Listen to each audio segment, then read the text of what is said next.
Hey everybody, good afternoon. This is Shy Sox Fan 11, Geriatric Gaming, and this is not a gaming video. This is not a Dead by Daylight video. This is a catch you up on life video.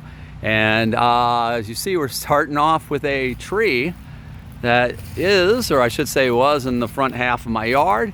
That is a tree that has been snapped in half, and the rest of that tree would be lying here on the ground in front of my house.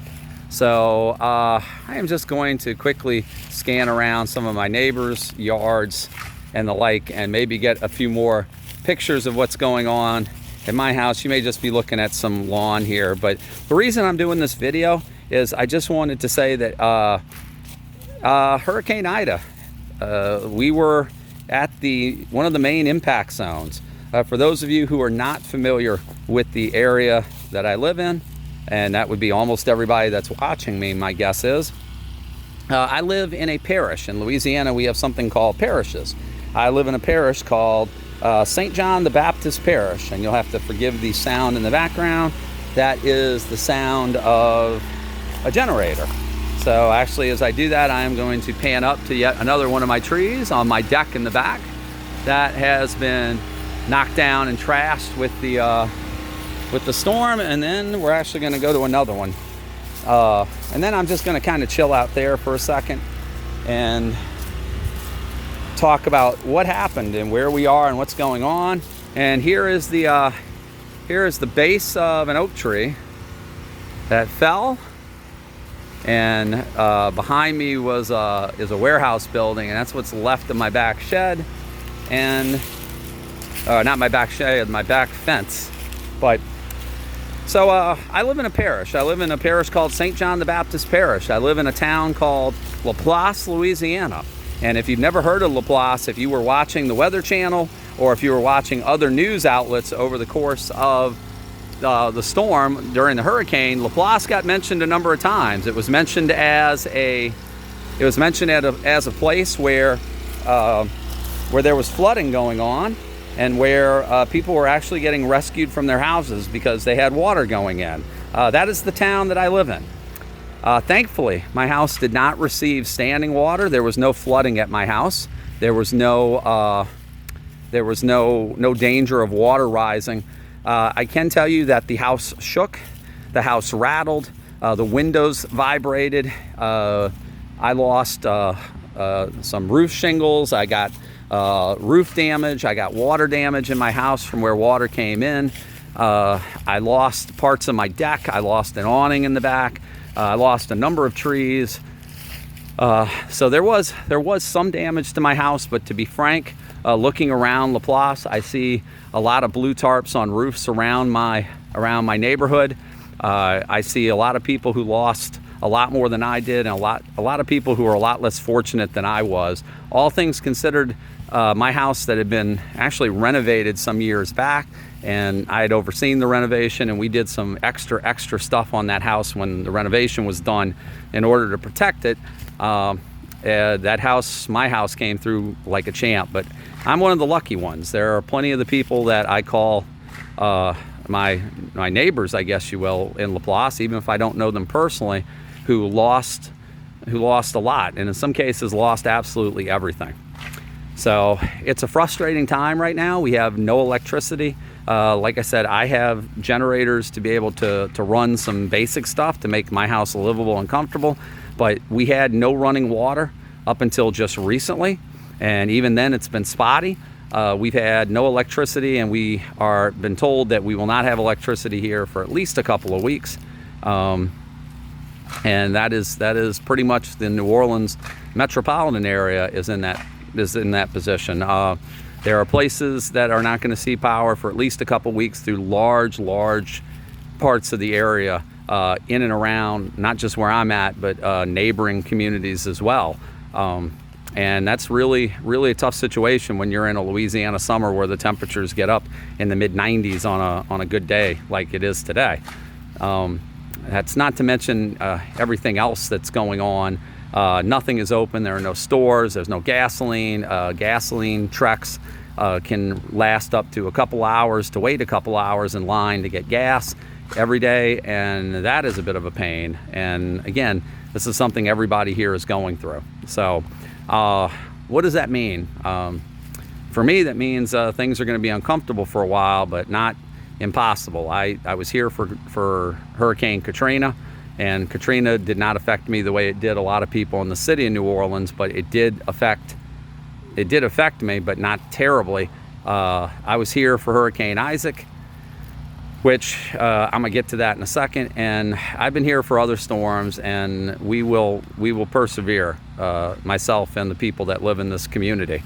Obviously we need everybody to keep us in their thoughts, and we're so grateful for the people that are here volunteering, all the power workers from other states, people from all around the country that have been here to help, to volunteer, to sacrifice their time, their effort, their sweat and blood to try to get everything back online here. We do appreciate that, because without that, then it would be a much longer road to haul for everybody here. So I don't think I'm going out of line and saying I'm speaking for everybody when I say thank you for the people who are here. What's upsetting to me is that one of the tragedies of this hurricane should not have happened. The parish I live in, for some inexcusable, ridiculously stupid reason, was not put under a mandatory evacuation. We had a voluntary evacuation here, which is asinine considering the number of storms in the past that have been minor inconveniences that we have had mandatory evacuations for.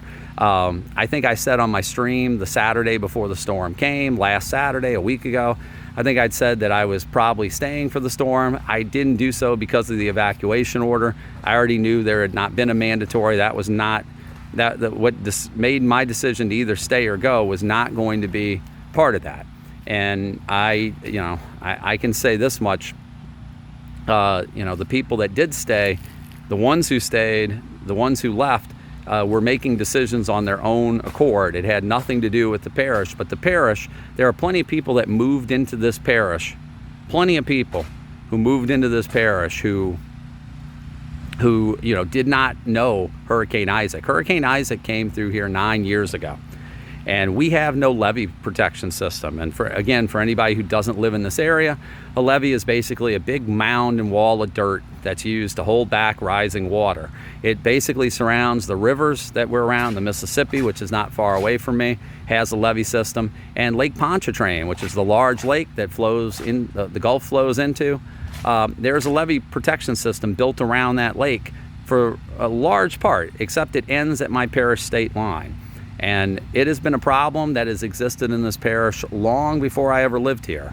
Other hurricanes and storms in the past have come here. The threat for flooding was known, and it was known all the way back in Hurricane Isaac 9 years ago, because that storm, which was nowhere near as devastating a windstorm as Ida was, came through the river parishes where I live. This parish dumped a ton of rain here and pushed storm surge into the lake, which bypassed all the other parishes that all have levee systems, that basically funneled the water to the place that didn't, which was our parish. And there were literally subdivisions that took in several feet of water in their homes, and those homes and those lives were ruined because we didn't have a levee system.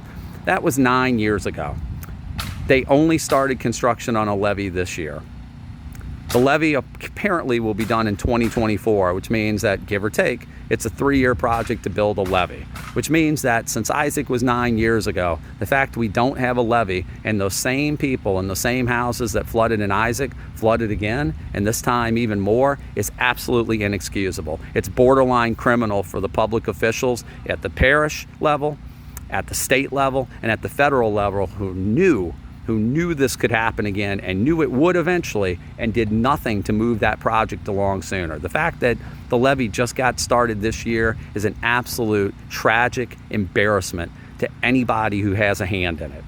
And my hope would be is that somebody will be held accountable for answering the questions as to why that levee's not in place already, why it wasn't, and why the people who did flood, thankfully not me, but other people that live around here, why they have to go through the same tragedy that they did 9 years ago. That's absolutely inexcusable. And I feel like, if nothing else, making this video and venting about that and getting that out on the record It'll make me feel a little bit better, I guess, but it's not going to help any of those people. That's too late for that. But what can help me? Just knowing that you guys are hanging around.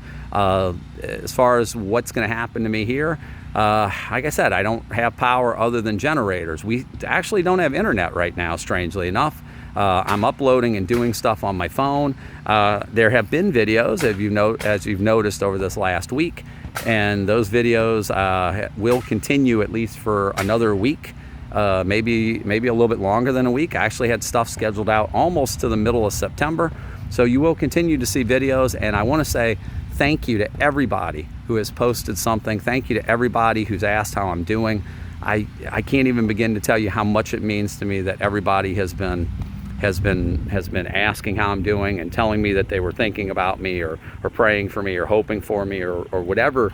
And I want to give a special thanks to Miss Dozy and Magical Caveman who sent me actually personal messages through the PlayStation app, checking in on me and telling me that they were there for me, and all of my regulars on the channel. And I don't even want to begin naming you all, but I will in a later video or in some later fashion when I'm able to make one, because I don't have a chance to go through my comments right now. I need to do that and basically go through who's commented, but I have seen some of the comments. I know many of you who watch the channel on a regular basis have said something, and I'm not meaning to leave you out. I will make a video in the near future that is going to name every one of you that I can catch by name, and thank you. I've seen all your comments. I can't even begin to tell you how much it's meant to me.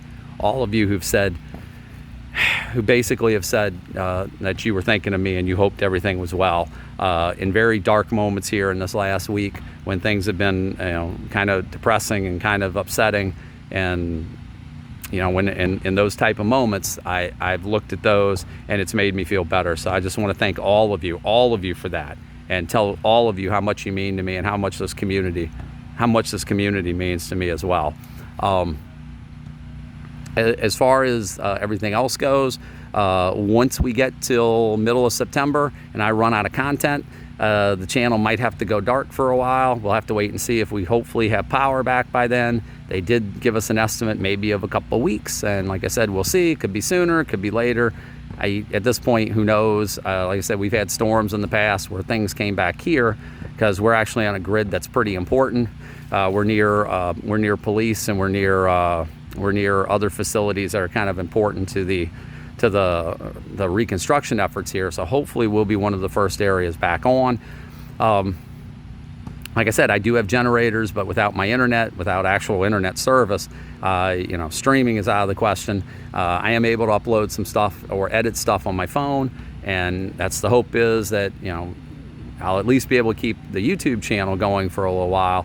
As far as streaming, that is going to be a little bit longer. I'm not sure when we're going to be on Twitch again next, but hopefully it won't be too long, and hopefully I'll be back with all you guys having a lot of fun playing Dead by Daylight and other stuff, and hopefully all this will be behind us soon. But in the meantime, I just wanted to tell everybody thanks, give you all a quick update, tell you that I'm thinking about all of you, and thank you so very much. You guys have a wonderful rest of the weekend. I'll talk to you soon with another update, and we'll see you again. Shy Sox Fan 11 here saying thanks to everybody once again. Have a great weekend, guys.